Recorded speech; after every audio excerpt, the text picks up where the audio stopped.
Hi everyone, Dr. David Kulla here in New York City treating another case of costochondritis. So we have Arian here, and Arian has seen another chiropractor for his case of costochondritis, which started a few years ago, correct? Almost.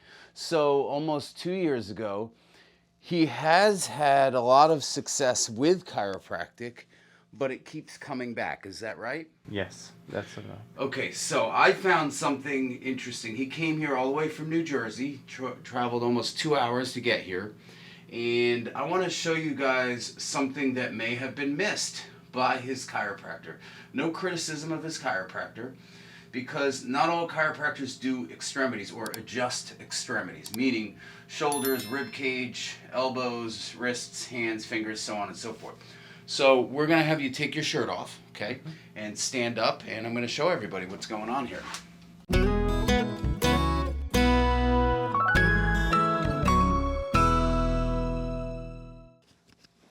Okay. First off, he told me that he has scoliosis. Well, number one, that's the underlying cause of the costochondritis, okay? Because his spine is not straight up and down, that shifts his rib cage, excuse me. So the rib cage, or the ribs, attach to the sternum, the breastbone right here, and then they wrap around and attach to the spine. If the spine is out of alignment because of a lateral curve called scoliosis, then you're going to be not only more susceptible to costochondritis, but you're never going to fix the costochondritis until you know where your curves are in your spine. So I asked him today. Now he's been going to a chiropractor for about year and a half. Same time as I had this one. Almost 2 years. Almost 2 years he's been seeing a chiropractor, and obviously it should be gone at this point. And it's not, and it keeps coming back. So clearly there's something else going on. There's a reason why it keeps coming back. And we were able to find it. Number one, it's the scoliosis, and that has to be addressed. He has to be given stretches and exercises to combat his case of scoliosis. So when I asked him, where are your curves? He had no clue. Rule number one with scoliosis: you always want to know where your curves are in your spine. So you want to know which direction your spine is curving. Is it an S shape? Is it one curve? Is it a right curve? Is it a lateral left curve? Is it a rotatory curve? There's a lot of different curves here of the spine. So it's important that he understands where the curves are on his spine. So next time you come back, you're going to bring your x-rays or get an x-ray report, and we'll go over that with you and make sure you have a clear understanding. And then we'll give you some stretches that you can take home with you to start to combat this. So when you do have a flare-up, you'll know what to do to adjust the spine, which will in turn adjust the ribs. The other thing is, you guys probably can't see it, but drop your arms. Right here, his ribs stick out a little bit, and this is exactly where he has pain. So we just laid him down with ice on his chest while we put heat on his back at the same time. Have you ever had that done when you went in? No. So costochondritis is inflammation of where the rib meets the breastbone. So you want to ice that inflammation, and then oftentimes there's tight muscles in the back here where the ribs attach to the spine. So we heat that. That's why we do heat on the back, ice on the front and the chest. And if you're at home and you have a costochondritis flare-up, you can lay against heat on the couch and then hold the ice up to your chest if you don't want to lay down, if it's painful for you to lay down. That's an option. Or lay on your back on top of the heat and then put the ice on your chest where it's inflamed and painful on your chest area. So number one, we want to make sure he knows where all his curves are with his scoliosis, which he doesn't yet. And after a year and a half, 2 years of chiropractic care, you would think he should know where his curves are. It's not his fault. It's his chiropractor's fault. As a chiropractor, you have to drill it in over and over again to the patient so they understand where their curves are and what they need to do to fix it. That's one of the most important things when dealing with scoliosis. It's how I straighten my scoliosis out. So Once we get those x-ray results, we'll get a little bit more into detail with that. But this is what I found that probably the other doctor didn't find. Come on over here and face the camera. So he was a goalie. He played soccer in his home country. And take a look at this. You could zoom in if you can't see it, but if you look there, you'll notice this hand over here, this thumb, is much higher.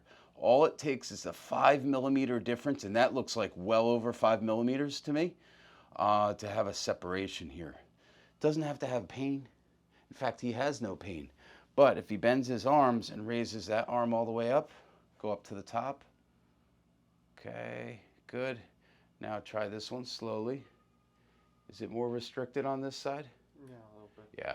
So that's another reason I know, but not only by visual test, but he can't raise his arm up. It's stiffer when he gets his arm up to the top on this side.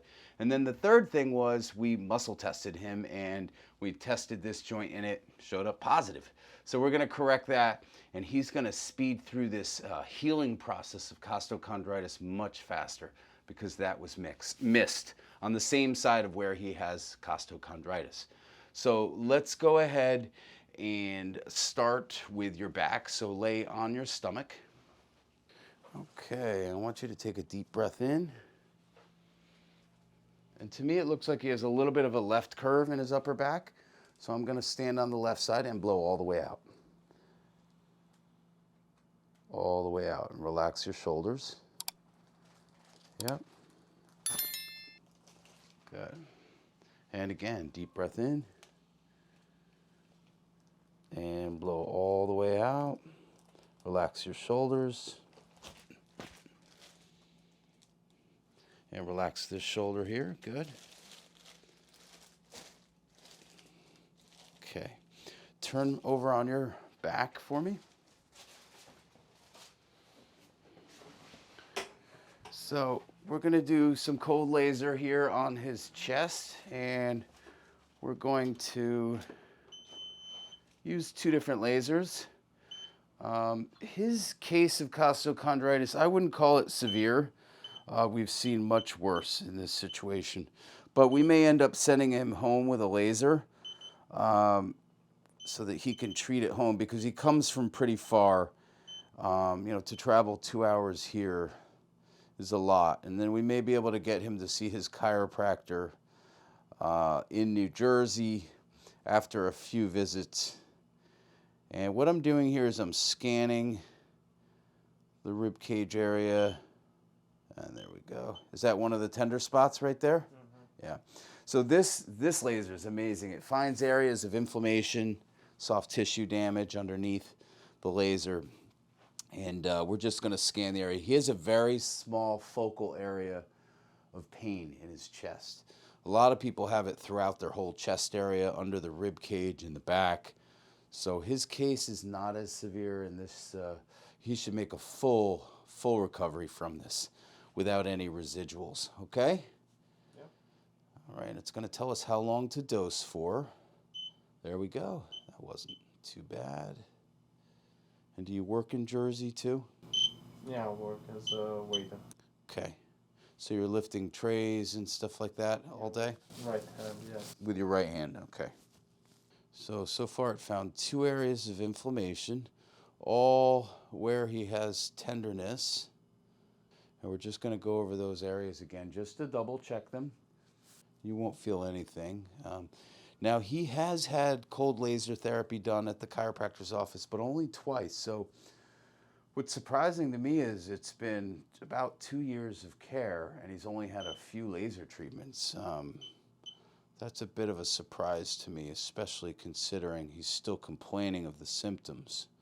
So either the doc's not listening to him, and it beeped right over the same spot. So we're going to do that same area again. Either he's not listening or he just doesn't know how to treat costochondritis correctly. But a few things missed here. So we're going to laser over this, but each day over the next few weeks here, and then we're going to correct his shoulder, and that's going to speed this healing process up very quickly. I'm going to adjust your neck, and then we're going to test your shoulder. We have a muscle test for this joint, for this SC joint, which I did earlier. Remember, your arm went weak. So we'll test both sides to compare them. You hear the sirens out there. That's, you know, we're in New York City. Welcome to New York, folks. It's a good sign New York's coming back, huh? Yep. Although, during the height of COVID, we certainly heard a lot of sirens, and not for any good reasons, that's for sure. It's nice to see the city coming back. Okay. And you, I would assume, were not working during this pandemic because your restaurant was closed, am I right? For a couple of months. A couple months, okay. So you did work through most of the pandemic then, huh? We opened on last year, June 15th. June 15th, okay. So you were just closed 3-4 months total? Yeah. Okay. So right now I'm only doing 1,000 hertz. We're just kind of reducing the inflammation and pain. We're going to get deeper with the laser on his next visit. Let me know if you had any increase in pain, of course. Okay. And this should be done in a few seconds here. Did you have chest pain when you came in today? Yeah, a little bit. Okay. So I'm going to send you a great video. I did 2 videos. One has 22 different costochondritis exercises and stretches, and the other one has 3 of my favorite stretches for costochondritis, okay? And it's a really effective video. It gets right to it, and I'll give you a couple of stretches to get started with this week, okay? All right, folks, now what we're going to do here is check out his neck. Correct any subluxations here in the cervical spine, and then we're going to test his shoulder.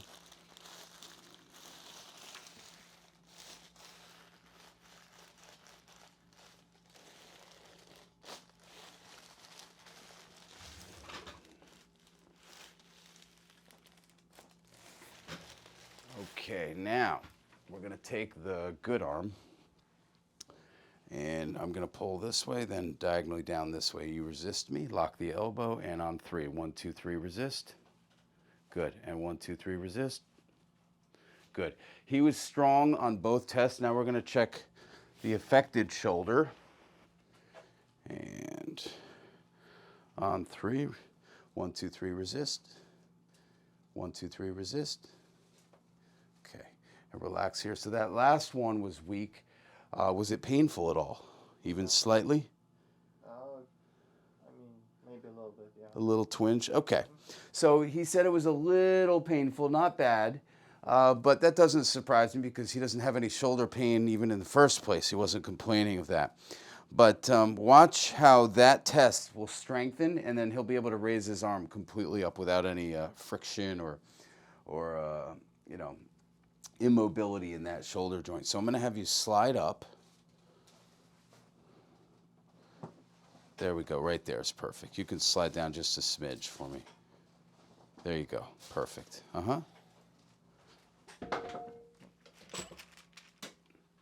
And turn and face that way. Turn. Yep. Good.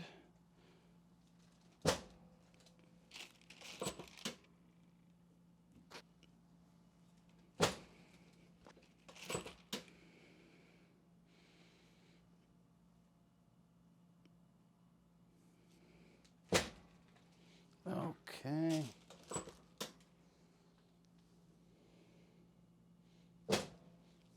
All right, now I'm gonna have you stand up. Well, actually, let's muscle test you first. Then we'll have you stand up. Okay, and on 3. 1, 2, 3, resist. Good. 1, 2, 3, resist. Good, much stronger. You notice the difference there? Yep. Okay, stand up, face me. Right over here, yeah. Okay. Now we're gonna check the clavicle. We muscle tested it and everything was fine. Now we're going to just eyeball it here and look at that. See the difference? And if you guys want to zoom in, you could see the difference. Now it's level. So now I'm going to have you bend this arm and raise it up as high as you can. You notice the difference there? I know you weren't having shoulder pain, but that is affecting your costochondritis. It's related. Okay, it's called a double crush injury, folks. A lot of times if you have a shoulder injury and you don't take care of it, it develops into an elbow injury. Same thing with if you have an elbow injury and you don't take care of it, it could turn into an elbow and shoulder injury or an elbow and wrist injury. Double crush injury, very, very common. And when people aren't healing, usually there's something else that's missing in the treatment. And that's what's going on here. I hope you guys learned something. If you have any questions or comments, feel free to comment below. And let's give Arian here a round of applause for letting us document this video, because that was something he chose to do, and we appreciate that. So thank you. Okay. Why don't you have a seat right here, and I'm going to check your neck again. Thanks for tuning in, everyone.